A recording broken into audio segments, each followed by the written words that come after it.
Hello friends welcome to Gayu's kitchen. ಇವತ್ತು ಮತ್ತೊಂದು recipe paneer biryani ಮಾಡ್ಕೊಳ್ಳೋಣ. ತುಂಬ ಸುಲಭವಾಗಿ ಕೆಲವೇ ನಿಮಿಷಗಳಲ್ಲಿ ಆಗ್ತಕ್ಕಂಥ ಬಿರಿಯಾನಿ ಇದು. ನೋಡಿ, ಮೊದಲನೇದಾಗಿ ಕುಕ್ಕರ್ಗೆ ಎಣ್ಣೆ ಹಾಕ್ಕೊಂಡಿದ್ದೀನಿ. ಅದಾದ ನಂತರ ಶಾಹಿ ಜೀರಾ ತೊಗೊಂಡಿದ್ದೀನಿ, ಹಾಗೆ ದಪ್ಪಿ ಏಲಕ್ಕಿ, ಒಂದು ಮರಾಠಿ ಮೊಗ್ಗು, ಹಾಗೆ ಜಾಪತ್ರೆ, ಚಕ್ಕೆ, ಲವಂಗ, ಪಲಾವ್ ಎಲೆ ಇಷ್ಟನ್ನು ಸಹ ತೊಗೊಂಡಿದ್ದೀನಿ. ಇದಿಷ್ಟನ್ನು ಈಗ ಕುಕ್ಕರ್ಗೆ ಸೇರಿಸ್ಕೊಳ್ಳೋಣ. ಇದು ಹಾಕ್ಕೊಂಡು ಒಂದು 30 ಸೆಕೆಂಡ್ಸ್ವರೆಗೂ ಫ್ರೈ ಮಾಡಿಕೊಂಡ್ರೆ ಆಯಿತು. ಫ್ಲೇಮು ಕಡಿಮೆಯಲ್ಲಿ ಇಟ್ಕೊಳ್ಳಿ, ಲೋ ಫ್ಲೇಮಲ್ಲಿ ಇಟ್ಕೊಂಡು ಇದನ್ನೆಲ್ಲ ಮಾಡ್ಕೋಬೇಕಾಗತ್ತೆ.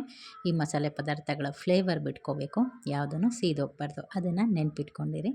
ನೋಡಿ, ಈ ರೀತಿ ಎಲ್ಲ ಹಾಕ್ಕೊಂಡು ಇದು ಫ್ರೈ ಆಗಿದ್ದಾದಮೇಲೆ ಒಂದು ಸ್ಪೂನಷ್ಟು ನಾನಿಲ್ಲಿ ಕಸೂರಿ ಮೇಥಿನ ಸೇರಿಸ್ಕೊಳ್ತಾ ಇದ್ದೀನಿ.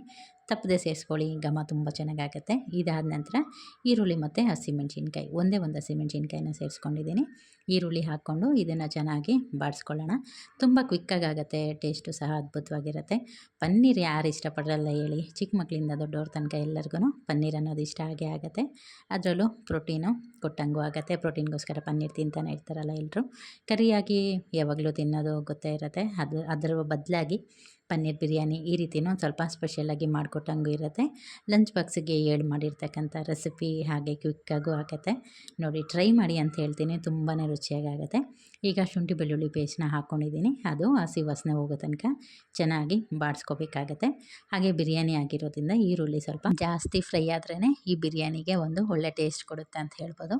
ಈಗ ಇದಕ್ಕೆ ಒಂದು 1/4 ಸ್ಪೂನಷ್ಟು ಅರಿಶಿನ ಪುಡಿಯನ್ನು ಸೇರಿಸ್ಕೊಳ್ತಾ ಇದ್ದೀನಿ. ಹಾಗೆ 1/4 ಸ್ಪೂನಷ್ಟು ಧನಿಯಾ ಪೌಡರು, ನಂತರ ಇದಕ್ಕೆ 1/4 ಸ್ಪೂನಷ್ಟು ಗರಂ ಮಸಾಲ, ಹಾಗೆಯೇ ಖಾರಕ್ಕೆ ತಕ್ಕನಾಗಿ ಅಚ್ಚ ಖಾರದ ಪುಡಿ. ನಾವು ಒಂದೇ ಒಂದು ಹಸಿಮೆಣ್ಸಿನ್ಕಾಯಿ ಸೇರಿಸಿರೋದ್ರಿಂದ ನೀವು ಖಾರ ಎಷ್ಟು ತಿಂತೀರಾ ಅದ್ರ ಪ್ರಕಾರ ನೀವು ಅಚ್ಚ ಖಾರದ ಪುಡಿನ ಹಾಕ್ಕೋಬೇಕಾಗಿರುತ್ತೆ. ಇದಾದ ನಂತರ ಇದಕ್ಕೆ ಒಂದು 1/4 ಸ್ಪೂನಷ್ಟು ಬಿರಿಯಾನಿ ಮಸಾಲನೂ ಸಹ ಆ್ಯಡ್ ಮಾಡ್ಕೋಬೇಕಾಗತ್ತೆ. ಇದರಲ್ಲಿ ತುಂಬ ಫ್ಲೇವರ್ಸ್ ಎಲ್ಲ ಅಂದರೆ ಹೆಚ್ಚೆಚ್ಚು ಹಾಕ್ಕೊಬೇಡಿ, ಚೆನ್ನಾಗಾಗೋದಿಲ್ಲ. ಈ ರೀತಿ ಕಡಿಮೆನಲ್ಲೇ ಹಾಕ್ಕೊಂಡು ಈ ಒಂದು ರೆಸಿಪಿನ ಟ್ರೈ ಮಾಡಿ. ಟೇಸ್ಟ್ ಅನ್ನೋದು ತುಂಬಾ ಅದ್ಭುತವಾಗಿರುತ್ತೆ.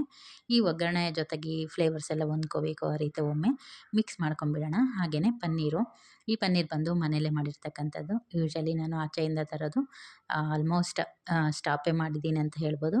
ತುಂಬ ರೇರಾಗಿ ತರಿಸ್ತೀನಿ, ಇಲ್ಲಾಂದರೆ ನಾನೇ ಮನೆಯಲ್ಲೇ ಮಾಡ್ತೀನಿ ಪನ್ನೀರನ್ನು ಸಹ. ಈ ಪ್ಯಾಕ್ಡ್ ಫುಡ್ಡು ನಾನು ಸ್ವಲ್ಪ ಅವಾಯ್ಡೇ ಮಾಡ್ತೀನಿ. ಯಾವಾಗ ಕೋವಿಡ್ ಸ್ಟಾರ್ಟ್ ಆಯಿತು ಆವಾಗಿಂದ ಇದನ್ನೆಲ್ಲ ನಿಲ್ಲಿಸೇ ಬಿಟ್ಟಿದ್ದೀನಿ ಅನ್ಬೋದು. ಈಗ ನೋಡಿ, ಪನ್ನೀರ್ ಹಾಕ್ಕೊಂಡು ಒಮ್ಮೆ ಮಿಕ್ಸ್ ಮಾಡ್ಕೊಂಡಾದಮೇಲೆ 1 ಟೇಬಲ್ ಸ್ಪೂನಷ್ಟು ಹಾಲನ್ನು ಸೇರಿಸ್ಕೊಂಡಿದ್ದೀನಿ. ಹಾಲು ಸೇರಿಸ್ಕೊಂಡು ಒಮ್ಮೆ ಇದನ್ನು ಮಿಕ್ಸ್ ಮಾಡ್ಕೊಂಬಿಡೋಣ. ಇದಾದ ನಂತರ ಇದಕ್ಕೆ ನೀರನ್ನು ಹಾಕ್ಕೊಳ್ಳೋಣ. ಎಷ್ಟು ಕ್ವಾಂಟಿಟಿಗೆ ಮಾಡ್ತಾಯಿದ್ದೀವಿ ನೋಡಿ, ಅದ್ರ ಪ್ರಕಾರ. ನಾನಿಲ್ಲಿ ಬಾಸ್ಮತಿ ರೈಸ್ನ ಬಳಸ್ತಾ ಇರೋದ್ರಿಂದ 1.5 ಗ್ಲಾಸಷ್ಟು ನೀರನ್ನ ಸೇರಿಸ್ಕೊಂಡಿದ್ದೀನಿ. ಹಾಗೆ ರುಚಿಗೆ ತಕ್ಕಷ್ಟು ಉಪ್ಪನ್ನು ಸೇರಿಸ್ಕೊಂಡಿದ್ದೀನಿ. 1 ಗ್ಲಾಸಷ್ಟು ನಾನು ಇಲ್ಲಿ ಬಾಸ್ಮತಿ ರೈಸನ್ನು ಆ್ಯಡ್ ಮಾಡ್ಕೊಂಡಿದ್ದೀನಿ.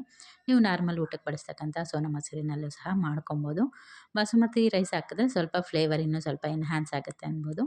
ಈಗ ಇದಕ್ಕೆ ಕೊನೆಯದಾಗಿ ಕೊತ್ತಂಬರಿ ಸೊಪ್ಪನ್ನು ಹಾಕ್ಕೊಂಡು ಮತ್ತೊಮ್ಮೆ ಇದನ್ನು ಮಿಕ್ಸ್ ಮಾಡ್ಕೊಳ್ಳೋಣ. ಇದು ಕುದಿ ಬರೋವರೆಗೂ ವೆಯ್ಟ್ ಮಾಡಬೇಕಾಗಿರುತ್ತೆ. ಮಸಾಲೆ ಎಲ್ಲ ನೀಟಾಗಿ ಹೊಂದ್ಕೊಳ್ಳೋ ಥರ ಒಮ್ಮೆ ಕುದಿ ಬಂದಾದಮೇಲೆ ಇದಕ್ಕೆ ಕುಕ್ಕರ್ ಲೀಡ್ನ ಕ್ಲೋಸ್ ಮಾಡಿ 2 ವಿಷಲ್ ಕೂಗಿಸ್ಕೊಂಡ್ರೆ ಸೂಪರ್ ಟೇಸ್ಟಿಯಾಗಿರ್ತಕ್ಕಂತಹ ಪನ್ನೀರ್ ಬಿರಿಯಾನಿ ರೆಡಿ ಆಗುತ್ತೆ. ಬೆಳಗಿನ ತಿಂಡಿಗೂ ಚೆನ್ನಾಗಿರುತ್ತೆ, ಹಾಗೆ ಲಂಚ್ ಬಾಕ್ಸ್ಗೂ ಸಹ ಅಷ್ಟೇ ರುಚಿಯಾಗತ್ತೆ.